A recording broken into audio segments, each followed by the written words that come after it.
मैं आपसे अनुरोध करता हूं कि आज के इस ग्लोबल समिट के विषय वस्तु पर अपने इस भव्य ग्लोबल समिट में डायमंड हॉल के इसी परिसर के पीछे के हिस्से में आप सभी के लिए एक बहुत सुंदर एग्जीबिशन एक्सपो है। आप उसका भी समय पर मीनाक्षी जोशी जी।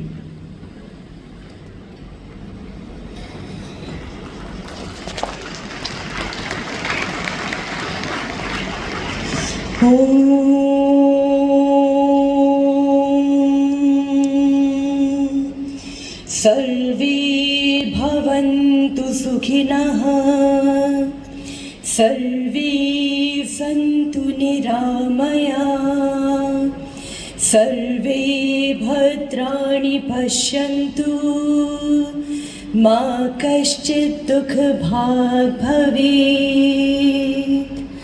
ॐ शान्तिः शान्तिः।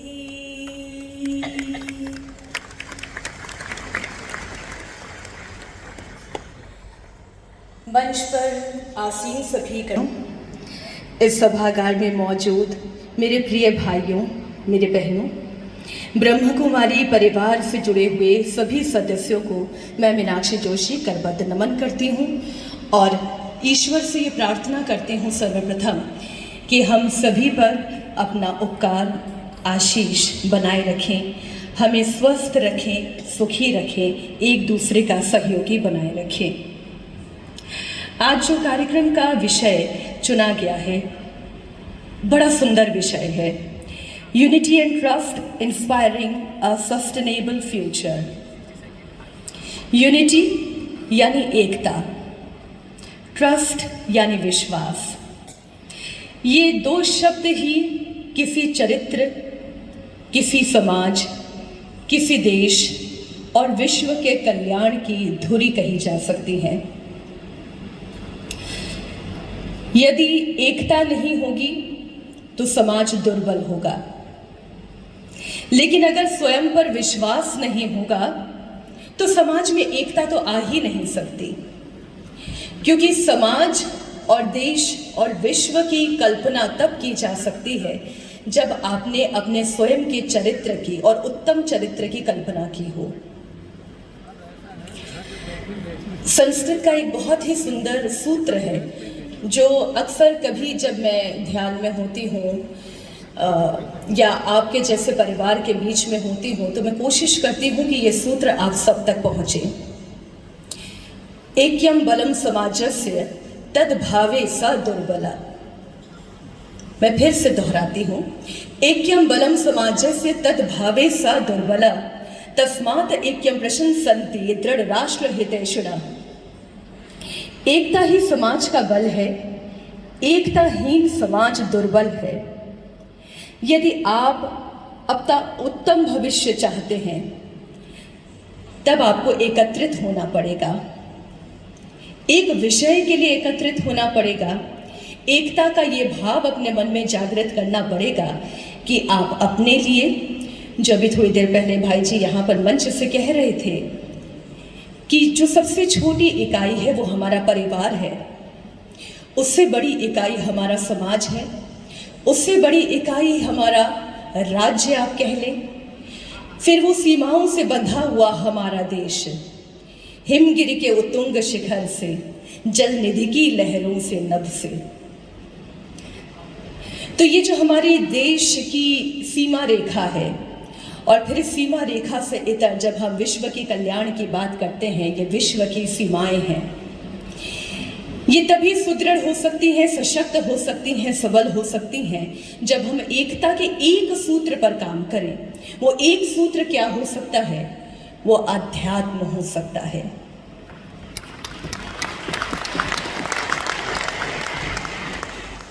लेकिन क्या आध्यात्म की यात्रा सीधा समाज से शुरू हो सकती है? मैं आपसे पूछना चाहती हूँ, आप हाँ या ना में कहें, क्या पूरा समाज एक साथ अध्यात्म के रास्ते पर डाल सकता है, या वो एक व्यक्ति है जो समाज को अध्यात्म के रास्ता है? आज ब्रह्म कुमारी ये परिवार है, लेकिन इस परिवार की शुरुआत भी एक व्यक्ति से हुई थी। सभी भाई बहन हमारे बीच में हैं, ब्रह्म कुमार हैं, ब्रह्म कुमारियाँ हैं। वो समर्पण, वो विश्वास पहले अपने अंदर लाना पड़ता है कि ये समाज एकत्रित हो सकता है और हम उसके कार्यवाहक हो सकते हैं। हम यानी हमारी आत्मा, और वो आत्मा कब काम कर सकती है?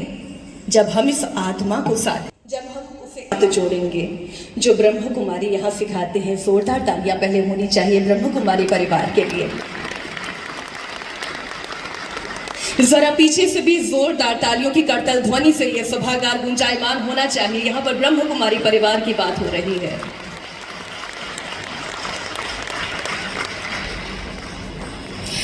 और जब हम आत्मा की बात करते हैं तो आत्मा से इस शरीर का जुड़ाव कैसे हो सकता है? शरीर का धर्म है, आत्मा का धर्म है, और आत्मा का धर्म है ईश्वर के साथ जुड़ना। तो उस ईश्वर के साथ जुड़ाव कैसे हो सकता है? जब हम साधना करते हैं, जब हम योग करते हैं। इंडिया टीवी जिस संस्थान में मैं बतौर एंकर सीनियर एडिटर पिछले 10 सालों से कार्यरत हूँ, बहुत सालों से मैं रही हूँ रोगों से जंग स्वामी रामदेव के संग। और ये जंग केवल उन रोगों से नहीं है जो व्याधियां हमारे शरीर में हैं। ये जंग उन रोगों से भी है जो यहाँ हमारे मन में है, मस्तिष्क में है, और जिनके कारण हो सकता है हमारे इस शरीर में व्याधियां हैं, वो रोग हैं। उन रोगों से मुक्ति पाई जा सकती है योग से। और योग साधना की ही बात ब्रह्म कुमारी भी करते हैं, वो है राजयोग।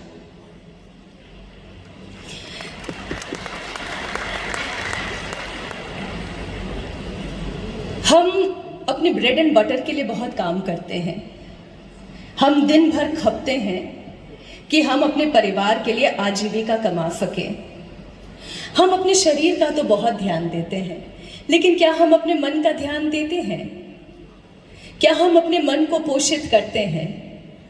आज हम सस्टेनेबल डेवलपमेंट की तरफ जाना चाहते हैं, लेकिन सस्टेनेबल बॉडी नहीं है हमारे पास, सस्टेनेबल माइंड नहीं है।